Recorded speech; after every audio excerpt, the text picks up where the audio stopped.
Dutt Sharma video channel में आप सभी का स्वागत है। आज हम देखेंगे पेट में भयंकर से भयंकर गैस को जड़ से नाबूद करने के लिए घरेलू देसी उपाय। गैस बनती कैसे है, गैस क्यों बनती है, उसके रोकथाम क्या है, उसके लक्षण क्या हैं, हम क्या खाएं क्या ना खाएं, और इस गैस से भविष्य में होने वाले रोग पर हम चर्चा करेंगे। आज हम देखेंगे कि इसके रोकथाम कैसे करे जाए। अतः आप सभी से निवेदन है कि आप इस वीडियो को छोड़कर कहीं नहीं जाइएगा। इस वीडियो को अंत तक देखिएगा, स्किप ना कीजिएगा और राजेश दत्त शर्मा चैनल को सब्सक्राइब करिएगा, उसके बेल आइकन को दबाइएगा और अपने मित्र मंडल को या जिन्हें वीडियो की आवश्यकता है उन्हें आप शेयर करिएगा। अब हम देखेंगे गैस होती कैसे है। पेट में सबसे पहले आपको कब्जी जब रहना चालू हो जाती है तो समझ लीजिए कि गैस होने का प्रमुख कारण है। बचपन में हम सोच जाने में, सोच को दबाने में कार्य करते थे और केवल बाज मारकर अपना काम चला लेते थे, तो बड़े होकर ये रोग हो जाता है। ये रोग एक दो दिन में नहीं होता, ये आज खाया कल हो जाएगा ऐसा नहीं है। करीब 20-25 साल तक आपने पेट पर अत्याचार किया होता है, वेग को रोका होता है। हमारे वेग को रोकना नहीं चाहिए, जो कुदरती वेग हैं उन्हें रोकना नहीं चाहिए, वेग आते ही उन्हें निकाल देना चाहिए। तो जड़मूल है इसकी कब्ज, और अगर आपकी कब्ज दूर रहेगी तो स्वाभाविक रूप से आपको गैस कभी नहीं होगी। जब कब्ज रहती है कुछ समय बाद अजीर्ण हो जाता है, उसके बाद अपच हो जाता है, फिर पेट में आम बनने लगता है। आम बनने से आपकी लैट्रिन चिकनी आती है। तो ये चिकनी आना एक खतरनाक रोग का एक लक्षण है। आप कब्ज ही नहीं रहने देंगे तो गैस भी नहीं होगा। अब हम देखते हैं कि ये क्यों होती है, गैस क्यों होती है, उसका कारण क्या क्या है। तो सबसे पहला कारण ये है कि हम जरूरत से ज्यादा अगर खाते हैं, यानी ठूस ठूस से खा लेते हैं, आपके पेट में जगह नहीं है लेकिन उसके बाद भी आप खा रहे हैं, ओवर डाइट कर रहे हैं, तो आपको गैस बननी तय है। दूसरा, हम चबा चबा कर नहीं खाते। खाना खाया, 2-4 बार दांत से कपा कप किया और नीचे, फिर कोड़ लिया, फिर 2-4 बार खाया, दबाया उसको और फिर नीचे, चबाते नहीं है। हमें ध्यान रखना चाहिए कि खाना चबा चबा कर खाना चाहिए। मैंने आपको एक पूर्व वीडियो में बताया हुआ है कि खाने को पीना चाहिए और पीने को खाना चाहिए। आपने सही सुना है कि खाने को तो हमें पीना चाहिए और पीने को हमें खाना चाहिए। इसका मतलब ये हुआ कि खाने को इतना चबाएं कि वो एक रस पानी की तरह हो जाए, और पीने को मुंह में सीप करके रखें और थोड़ी देर बाद एक घूंट को पी के नीचे उतारें, फिर एक घूंट पिए, फिर मुंह में रखें, फिर उतारें। बॉडी टेम्परेचर में पानी को लाना है, पेय पदार्थ को लेकर आना है। ठंडा पदार्थ हम पीते हैं, फ्रिज का पानी पीते हैं, कोल्ड ड्रिंक्स हम पीते हैं, इन सब से गैस बननी है क्योंकि हम ठंडा पानी पेट में डाल रहे हैं। और है खाने के बाद पानी पीना। अधिकांश की आदत होती है कि खाना खाया, खाना खत्म होते ही 1 गिलास पानी पी गए, तो जो हमारा अधपचा खाना है वो पेट से, जठर से लेके आंतों में चला गया और वहाँ सड़न पैदा होती है और वहाँ पर गैस बनना शुरू हो जाती है।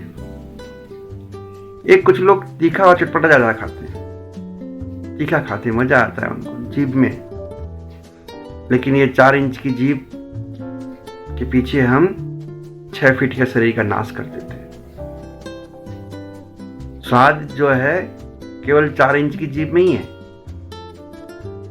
4 इंच, अपनी जीभ की लंबाई 10 सेंटीमीटर होती है, 10 सेंटीमीटर 4 इंच के बराबर होती है। उसमें सब रस, सभी टेस्ट लेने का जीभ में ही है। मीठा, खट्टा, कड़वा, नमकीन, तूरा और कसेला, ये सभी रस इसमें से लेते हैं और जीभ तक ही सरस का स्वाद आता है और जीभ के नीचे उतरते ही सब एक रस हो जाता है, उसका कोई स्वाद नहीं रहता। अतः हमें तीखा और चटपटा नहीं खाना चाहिए। लंबे समय तक जो लोग भूखे रहते हैं, भूख तो लग रही है लेकिन लंबे समय तक रह रहे हैं, क्योंकि जैसी भूख लगती है वैसे ही पित्ताशय जो है पित्त छोड़ना चालू कर देता है, भोजन पचाने के लिए पित्त छोड़ देता है। लेकिन वहाँ भोजन नहीं होता तो जब पित्त पेट में आ जाता है तो गैस बनने का कारण बन जाता है। भारी खाना खाते हैं, तला हुआ खाना खाते हैं, पचने में मुश्किल ऐसा खाना खाते हैं तो आपको गैस बननी तय है। कुछ लोग की आदत होती है वो मुंह खोलकर खाते हैं। खाना को और मुंह में लेके मुंह को बंद करके चबाना चाहिए, जल्दी जल्दी नहीं खाना चाहिए। उसमें भी आपकी हवा पेट में जाती है और अधिक हवा जब पेट में जाती है तो वो भी गैस बनने का काम कर देती है, क्योंकि श्वास लेने का काम नाक का है। हमें नाक से श्वास लेनी चाहिए और नाक से श्वास लेकर जब हम श्वास लेते हैं उस टाइम ध्यान रखें कि पेट अंदर की तरफ जाए और जब सांस छोड़ें तो हमारा पेट बाहर की तरफ आए। लेकिन हम जस्ट इससे उल्टा करते हैं, जब सांस लेते हैं तो पेट को बाहर की तरफ निकालते हैं और सांस छोड़ते हैं तब पेट को अंदर की तरफ ले जाते हैं। यानी सांस की जो हवा है वो पेट में भी जाती है और पेट भर जाने के बाद फिर फेफड़ों में जाती है, तो पूरी हवा फेफड़ों में नहीं पहुंच पाती है और वो पेट में जो हवा रह जाती है वो भी गैस बनाने का काम करती है। कई लोग स्ट्रॉ का उपयोग करते हैं तरल पदार्थ पीने के लिए, कोल्ड ड्रिंक्स पीने के लिए, जूस पीने के लिए, तो उससे भी अतिरिक्त हवा पेट में जाती है और वो पेट में जाने के बाद गैस बन जाती है। किसी वस्तु को कई लोग दांत से चबाते रहते हैं, पेन, पेंसिल, नाखून, ऐसी उनकी आदत होती है। फालतू बैठे हैं, सोच रहे हैं तो उस चीज को मुंह में ले लेंगे और उस टाइम मुंह खुला रहेगा तो नाक से सांस जाएगी लेकिन मुंह से ज्यादा जाएगी और मुंह से जब सांस जाती है तो फेफड़ों में नहीं जाकर पहले पेट में जाती है। इसलिए हमें मुंह खोलकर नहीं खाना चाहिए, मुंह खोल के सोना भी नहीं चाहिए। कुछ लोग मुंह खोल के सोते हैं, देखा होगा आपने कि जब सोते हैं तो मुंह खुल जाता है उनका, लेकिन मुंह खोल कर नहीं सोना चाहिए। कुछ लोग घर्राटे लेते हैं, घर्राटे लेने में भी मुंह खुलता है, तो इस बात का भी ध्यान रखना चाहिए। तो ये सभी बातों का हम ध्यान रखेंगे तो गैस नहीं बनेगी।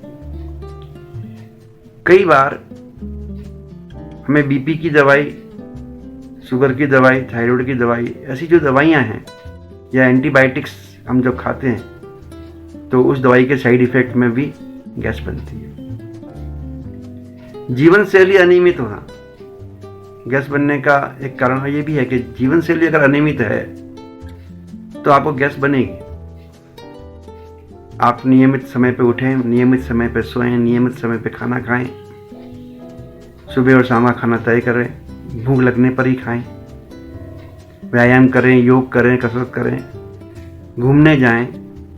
और कुछ भी नहीं है, आप आलसी हैं तो कोई बात नहीं, समय नहीं है तो भी कोई बात नहीं, आप 10-15 मिनट, आधा घंटा, जितना भी आपकी शारीरिक क्षमता है उस शारीरिक क्षमता के अनुसार आपको हल्का फुल्का व्यायाम, हल्का फुल्का सूक्ष्म योग, कुछ ना कुछ करना चाहिए। अब हम देखते हैं कि कुछ लोग कार्बोनेटेड ड्रिंक्स पीते हैं, कार्बोनेटेड ड्रिंक्स के अंदर एसिड पहले ही मिला हुआ है, जैसे बियर पीना, अल्कोहल दारू पीना, सोडा पीना। सोडा की दुकान में लाइन लगी रहती है। आप ये समझ लें कि जिनमें बुलबुले उठते हों उस पदार्थ को पीने से आपको गैस बनेगी। आपको देसी जो बुलबुले नहीं उठते हैं ऐसे पेय पीने चाहिए। नींबू पानी पी लीजिए, आप छाछ पी लीजिए। ये सब बुलबुले नहीं उठते इसमें। आपको मैं स्वास्थ्य हेल्दी ड्रिंक्स बताया, वो पी लीजिए। मेरा एक वीडियो है, उस वीडियो में आपको ये बात मिलेगी। मैं मेरे डिस्क्रिप्शन में इसको दे दूंगा, इसका लिंक मिल जाएगा आपको। अब हम देखते हैं कि हमें कैसे पता चले कि हमें गैस हो रही है, उसके लक्षण क्या हैं। तो सबसे पहली बात है कि पेट में भारीपन रहेगा। आपका पेट फुला हुआ लगेगा, तना हुआ लगेगा। अगर आप छोटे कपड़े पहनते हो, टाइट कपड़े पहनते हो, तो पेट ऐसा लगेगा कि कपड़े में से बाहर ही आ रहा है। एक कारण तो मैंने कब्ज का बताया ही है। अगर कब्ज रहना चालू हो जाए तो समझ लो गैस बनने वाली है। खाना नहीं पचे, आपका खाना नहीं पचे तो भी गैस बनने वाली है। खाने के बाद तुम्हारा जी मिचलाने लगे, जी मितली से लगे, उल्टी जैसा लगे, मुंह में नमकीन नमकीन पानी आने लगे। और जब गैस सिर पे चढ़ जाती है तो सिर दर्द होना भी चालू हो जाता है। एक कहावत है, जिसका पेट खराब उसकी जिंदगी खराब। क्योंकि सभी रोग का जड़ आयुर्वेद में पेट हम मानते हैं। अगर आपका पेट साफ रहेगा तो आपको किसी प्रकार का रोग नहीं होगा। चलिए हम देखते हैं, कारण तो देख लिए, लक्षण भी देख लिए, लेकिन हर समस्या क्या हल है अपने पास में। तो उपाय हम देखें तो ये वायु है या वात है या गैस, हम जिसको जो भी नाम दे रहे हैं, उसका प्रभाव हमेशा देर रात को शुरू हो जाता है और प्रातः काल आते आते वो भयंकर रूप ले लेता है। खाना खाने के बाद जो व्यक्ति सो जाता है उसको तो गैस बनती ही बनती है। खाना खाने के बाद कम से कम 3 घंटा 2 घंटे आपको जगना चाहिए। इसलिए हम कहते हैं कि सायंकाल का खाना 6 से 8 के बीच में खा लीजिए, प्रातः काल में 10 से 12 के बीच में खा लीजिए। सुबह और शाम के खाने में कम से कम 8 घंटे 6 घंटे का अंतर होना चाहिए। और शाम के खाने में और सुबह खाने के अंदर कम से कम 14 से 16 घंटे का अंतर होना चाहिए। वो आपकी सुविधा अनुसार है। हम तो इसको 8/16 का फॉर्मूला कहते हैं। इसलिए आपको ये ध्यान रखना चाहिए कि हमें खाना किस तरह खाना चाहिए।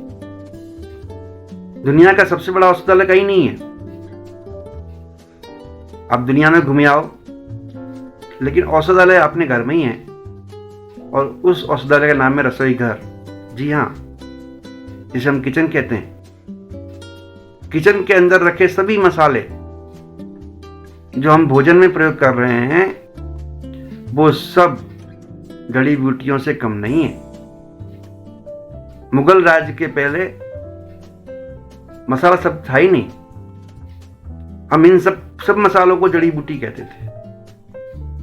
जब मुगल साम्राज्य आया उसके बाद वो लोग मसाला एक शब्द लेके आए, फारसी से शब्द आया, और आज भारत में उसको ले लिया गया।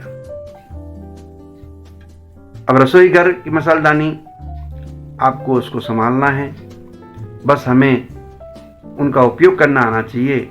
और अगर आपको उपयोग करना आ जाएगा तो आप किसी भी रोग को जड़ मूल से नाबूद करने की प्रक्रिया कर लेंगे। तो हमें गैस में सबसे पहले कब्ज को भगाना है और उसके बारे में हम देखेंगे।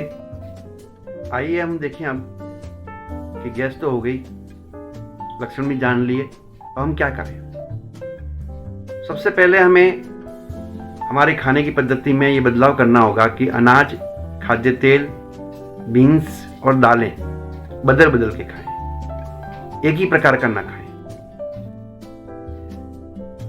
प्रातःकाल में उठकर भ्रमण करें, घूमने जाएं, व्यायाम करें, योग करें, कसरत करें और शारीरिक क्षमता अनुसार छोटे मोटे सूक्ष्म व्यायाम भी कर सकते हैं, जैसा आपके पास समय है। प्रातःकाल तांबे के बर्तन में इसलिए कह रहा हूं कि तांबे के बर्तन में रखा हुआ पानी अल्कलाइन हो जाता है।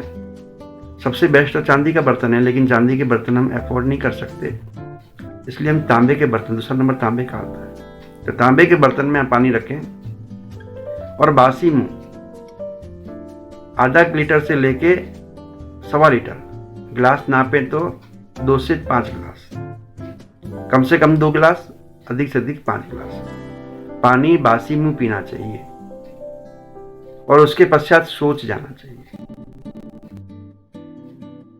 लेकिन हम देखते हैं कि उठते ही आदमी चाय मांगता है, जहर पेट पर डाल रहा है, तो गैस बननी। अगर बीच में सोच आ जाती है तो कोई बात नहीं, जाइए आप बाद में बाकी बचा हुआ पानी पी लीजिए, जितना पी सकते हो। एक बहुत अच्छा अनुभूत प्रयोग बता रहा हूं मैं आपको। आधा इंच अदरक ले लीजिए, उसको कुचल लीजिए और पानी में उबाल लीजिए। जब पानी में अच्छा उबल जाए, उसका रस आ जाए, तो नीचे उतारकर उसमें काला नमक और एक आधा नींबू, अगर ज्यादा खट्टा पी सकते हो तो 1 नींबू या आधा नींबू, आपके स्वाद अनुसार है वो, और उससे पूरी 2 कली लहसुन, उसको आप छील के रख लीजिए। और जब आप उसको पी रहे हैं पानी को, उसके पहले आप 2 कली लहसुन को चबा लीजिए। वो हर कोई व्यक्ति को सूट नहीं हो पाता, इसलिए अगर आपको मान लो कच्ची लहसुन आपको सूट नहीं हो रही है तो आप उसे भून भी सकते हो, तवे पर हल्का भून लीजिए और उसको भून के खाइए। 2 कली लहसुन खाइए, उसके ऊपर फिर ये जो आपने पेय बनाया उससे आप पी लीजिए। एक जूस है बहुत बढ़िया, गाजर, चुकंदर और अनार। अनार देखो पेट के लिए बहुत अच्छा है, एक अनार 100 बीमारी को भगाता है। तो आपको जिनको गैस बनती है उनको 1 अनार प्रतिदिन खाना चाहिए। और इस जूस को पीने के पश्चात 1 घंटे तक कुछ भी नहीं खाना है, इस बात का आप ध्यान रखिए। खाने में 200 ग्राम करीब सलाद खाने से पूर्व आप खा लें। आप पेट के 4 हिस्से बताएं, आधा हिस्से में खाना आना चाहिए, जो हम रोटी, चावल, सब्जी, बीन्स और चटनी वगैरह जो आप लेना चाहते हैं, वो आधा पेट। 1/4 पेट जो है वो सलाद के लिए है, और 1/4 पेट आपको खाली रखना है, भूख से कम खाना खाना है। इससे क्या होगा कि आपकी हवा लीक की जगह रह जाएगी। तो 1/4 जगह अगर हम हवा के लिए छोड़ देते हैं तो आपको गैस नहीं बनेगी, क्योंकि हम विभिन्न प्रकार से हवा शरीर में जान देते हैं। अब ध्यान रखें कि अगर सुबह खाते हैं तो हम ताज़ा दही खाएं, दोपहर में पीते हैं तो ताज़ी छाछ पिए। अब मैं दोनों में ताज़ी यूज कर रहा हूँ, इसका मतलब खट्टी नहीं होनी चाहिए, फ्रेश होना चाहिए। और रात में सोने से 1 घंटे पूर्व आपको गर्म दूध और छुहारे को उबालकर उसे पीना चाहिए। अगर ये आप कर लेंगे तो आपकी काया निरोगी रहेगी। छाछ बनाने की विधि बता दूं, क्योंकि छाछ 6 प्रकार की है, लेकिन सर्वोत्तम छाछ कौन सी कहलाती है? हम 1 कप दही के अंदर उसको अच्छी तरह बिलो लो, फिर उसमें 1-1 कप करके 3 कप पानी डाल दीजिए और बिलोते जाइए। उसमें थोड़ा सेंधा नमक, थोड़ा काला नमक, थोड़ा जीरा पिसा हुआ। लेकिन ध्यान रखें, दिसंबर महीने में, नवंबर महीने में जीरा नहीं खाना है, यहाँ आपको नुकसान करेगा। और उसके पश्चात थोड़ा सा देसी शुद्ध घी लेके हिंग का छौंक लगा दीजिए।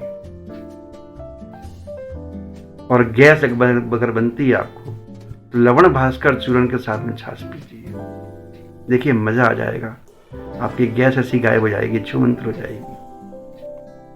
एक मैं घर का प्रयोग और बताता हूँ, बहुत बढ़िया प्रयोग है। 6 आइटम है उसमें, आप लिख लीजिए, नहीं तो मेरे वीडियो में अंत में मैं आपको बता दूंगा, लिखा हुआ मिल जाएगा आपको। सौंफ, सौंठ, अजवाइन, जीरा और धनिया, ये तो मिलता ही है, और अपने घर में मेथी दाना। इन सभी को सम मात्रा में लेके एक चूर्ण बना लीजिए, और आपके स्वाद अनुसार सेंधा नमक और काला नमक मिला लीजिए। और आप ये सुबह शाम दोनों समय 1-1 चम्मच खाना खाने के बाद, सर्दियों में नवाया पानी से ले लीजिए, गर्मियों में ठंडे पानी से ले लीजिए। ठंडा पानी मतलब मटके का या तांबे का, गर्म नहीं करना उसे। हमें ध्यान रखना चाहिए कि देश काल परिस्थिति के अनुसार हमारे आदतों में परिवर्तन लाना चाहिए। हम जिस देश में जा रहे हैं, जिस प्रांत में जा रहे हैं, जिस धरा में जा रहे हैं, वहाँ धरा के अलग अलग वातावरण के नियम होते हैं, उनके अनुसार वहाँ का खाना होता है। तो आपको अपनी आदत में सुधार करना होगा। खान पान, रहन सहन और आदत में सुधार करके आप इस आदत से विकसित करके गैस से मुक्ति पा सकते हैं।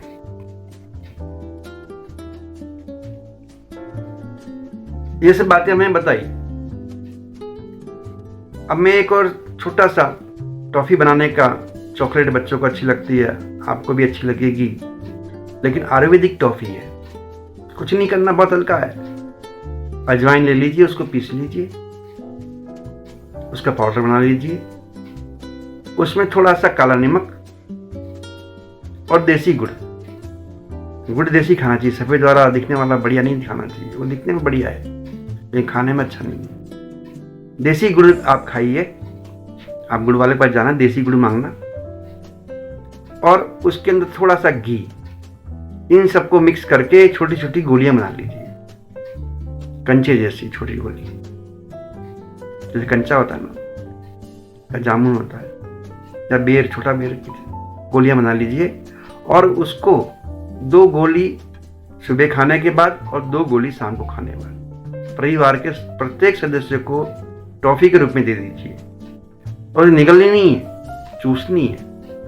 आप मुंह में रख लीजिए, धीरे धीरे धीरे धीरे, जैसे टॉफी खा रहे ना, ऐसे आप चूसिए, तो आपको लाभ होगा। अब हम देखते हैं कि खाना हमेशा सूर्योदय के बाद ही खाना चाहिए और सूर्यास्त से पहले खा लेना चाहिए। अपने यहाँ हर मौसम में सूर्यास्त और सूर्योदय का समय अलग अलग होता है। शॉर्ट में बात बताऊं तो सूरज की जब किरणें पृथ्वी पर हो तभी खाना चाहिए, और सूरज की किरणें जब पृथ्वी पर नहीं हो तब नहीं खाना चाहिए। जब सूरज की किरणें पृथ्वी पर नहीं होगी और आप खाओगे तो खाना जहर समान होगा और वो आपको नुकसान करेगा। तो आपको इस बात का पूरा ध्यान रखना है। अब हम देखेंगे कि और पेट के लिए कौन सा फल लाभदायक है। तो पेठा जो फल है या सब्जी है, पेठा, लौकी, कद्दू, टिंडा, जो लौकी ग्रुप के हैं, इन सब का रस आपके लिए फायदेमंद है। और रस अगर नहीं मिले तो मिठाई तो बाजार में मिलती है, मिठाई खाने को कौन मना करेगा, मिठाई खाइएगा। पेठा मिलता है, पेठा में ध्यान रखिए ड्राई पेठा खाना है। लिक्विड वाला जो आता है, चाशनी वाला जो आता है, वो नहीं खाना है, वो गैस बनाएगा। लेकिन ड्राई जो पेठा आता है उसको खाएंगे तो आपको पेट के लिए लाभदायक है। पेठा सबसे अच्छा पेट के लिए लाभदायक फल माना जाता है। लौकी खाएंगे तो फायदा होगा। अब हम क्या ना करें, अभी तक तो मैंने देखा कि क्या करें, उपाय कैसे करें। ऐसे भोजन न बनाएं जो प्राकृतिक रूप से पेट में गैस पैदा करते हो। आपको अपने अपने शरीर की प्रकृति अलग अलग होती है। मेरी प्रकृति अलग है, आपकी प्रकृति अलग है। आपको अपने शरीर की नेचर को पसंद पकड़ना है और आपको ये पकड़ के देखना है कि आप कौन सी चीज खाएंगे तो आपको गैस बनेगी। मैं मेरे अनुभव के आधार पर बता दूं, फूल गोभी, पत्ता गोभी, राजमा, उड़द की दाल, बिना छिलके की दाल, किसी किसी को गैस बनाता है। तो आप प्रकृति देख लीजिए अपनी, और अगर उसमें आपको दूध भी गैस बनाता हो तो उसको भी आप भोजन में शामिल ना करें। एक मैं प्रयोग बता रहा हूं कि आलू अगर खाते हैं और आपको गैस हो जाती है तो आप आलू को छिलके सहित खाएं। आप छिलका उतार देते हैं इसलिए गैस हो जाती है, उसके छिलके सहित खाएंगे तो आपको गैस नहीं होगी। और शॉर्ट में एक बात ध्यान रखें, दालें भी छिलके वाली, जिसमें छिलका है वो आपको गैस नहीं करेगा, जिसका छिलका उतर गया, पॉलिश हो गई, वो आपको गैस करेगा। जिसे उन आइटम को ना खाएं। भोजन के पश्चात आप वज्रासन में बैठ जाएं। आपकी दोनों पिंडलियां दबेंगी वज्रासन में, और हथेली को मुट्ठी कर लीजिए और धीरे धीरे अपने जांघों को थपथपाइए मुट्ठी से, तो उसमें भी आपको गैस में मजा आएगा, गैस निकल जाएगी। दूसरा हम देखें कि पेट के ऊपर हथेली से हल्की हल्की थप्पी दें नाभि की चारों ओर, उससे भी गैस निकल जाएगी। आपने देखा होगा पहले पेट पे हाथ घुमाते थे खाना खाने के बाद, अब बंद हो गया। किसी ने भ्रम फैला दिया कि पेट पे हाथ फैलाओगे तौंद बढ़ जाएगी। अरे भाई, तौंद पेट पे हाथ फैलाने से नहीं बढ़ती है, खाना अधिक खाने से बढ़ती है, कैलोरी अधिक ज्यादा से बढ़ती है। दूसरा हम देखें, भोजन के पश्चात वज्रासन करने के पश्चात अगर आप प्रातः सुबह सुबह पवन मुक्तासन कर लेते हैं तो जितनी गैस बच रही है सोच जाने के बाद आप करेंगे, तो जो गैस बची कुची है वो पवन मुक्तासन करेंगे तो बाहर आ जाएगी। पवन मुक्तासन में थोड़ा सा बदलाव करना है। पवन मुक्तासन में हम करेंगे, पैर को सीधा लेके घुटनों को मोड़ के, घुटने को मोड़कर पेट की तरफ आगे की तरफ लाएंगे, उकड़ू बन जाएंगे, और उस समय अपने हाथ के पंजों को ब्लॉक बनाकर पैर को अपने पेट की तरफ धकेलेंगे और नाक को घुटने से छूने की कोशिश करेंगे। छूने की कोशिश करना है, छुए तो ठीक है, नहीं छुए तो आदत हो जाएगी, बाद में छू जाएंगे। उसके बाद दाएं बाएं टर्न लेना है पवन मुक्तासन के आसन में। दाएं बाएं अपने आप को दाएं और बाएं टर्न लीजिए, और उसके बाद ऊपर नीचे टर्न लीजिए,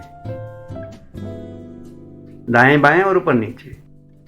देखो मजा आ जाएगा आपको, गैस सब जितनी भी होगी पास हो जाएगी, और दिन भर आप गैस रहित रहेंगे। आपको दिन भर पाद नहीं आएंगे, किसी के सामने शर्मिंदा नहीं होना पड़ेगा। दूसरा आसन बताता हूं मैं, उतान पादासन आसन, जिसमें एड़ी सहित पैर को बिल्कुल सीधा रखते हैं और जमीन से 30 डिग्री ऊंचा रखते हैं। यानी हमें ध्यान रखना है कि पैर का अंगूठा दिखना नहीं चाहिए, तब तक आप ऊंचा कर दें। जब दिखना आ जाए तब आप छोड़ दीजिए, वहीं पर ही आप स्टे करिए, और जितनी आपकी कैपेसिटी हो, 20 सेकंड, 30 सेकंड, 40 सेकंड, जितनी सेकंड आप रख सकते हैं वो आपकी कैपेसिटी पर डिपेंड करता है, आप करिएगा।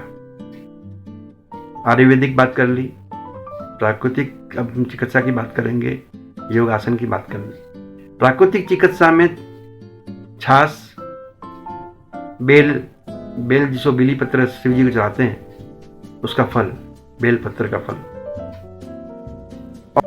तो ये अनार, ये 3 आइटम अगर आप खाएंगे तो आपको गैस नहीं बनेगी। अब ये सब प्रक्रिया हमने घरेलू उपाय भी कर लिए, सब कर लिया, लेकिन हमें डॉक्टर के पास कब जाना चाहिए, विशेषज्ञ के पास कब जाना चाहिए, वैद्य जी के पास कब जाना चाहिए? अगर आपको गैस आ रही है, पाद आ रहे हैं, डकार आ रही है और रिलीज हो रही है, तब तक कोई प्रॉब्लम नहीं है। आप ये घरेलू देसी उपाय करें और गैस नहीं बनेगी आपको। लेकिन अगर पेट में तेज दर्द हो रहा हो, बहुत सी आपको बेचैनी सी हो रही हो, सूजन महसूस हो रहा हो, दस्त हो रहे हो, कब्ज हो रहे हो, और जी मिचला रहा हो, और आपके सोच में खून आ रहा हो, और दूसरा आपका वजन कम हो रहा हो, ऐसी गंभीर परिस्थिति अगर होती जाए तो आप इस घरेलू उपाय के चक्कर में न रहें। आप विशेषज्ञ, वैद्य जी या डॉक्टर से संपर्क कर अपना इलाज कराएं। अब हम पेट की गैस की इतनी विस्तृत जानकारी आपको अच्छी लगी होगी, आप इसको लाइक करिएगा। मेरे मेरे वीडियो चैनल को सब्सक्राइब कीजिएगा, शेयर बटन को दबाइएगा, बेल आइकन को दबाइएगा और अपने मित्र मंडल में से शेयर करिएगा। अब मैं इस वीडियो से आपसे विदा लेता हूँ। अगले नए वीडियो में फिर आपसे मिलूँगा। तब तक के लिए सभी को धन्यवाद। जय हिंद, जय भारत, वंदे मातरम और नमस्कार।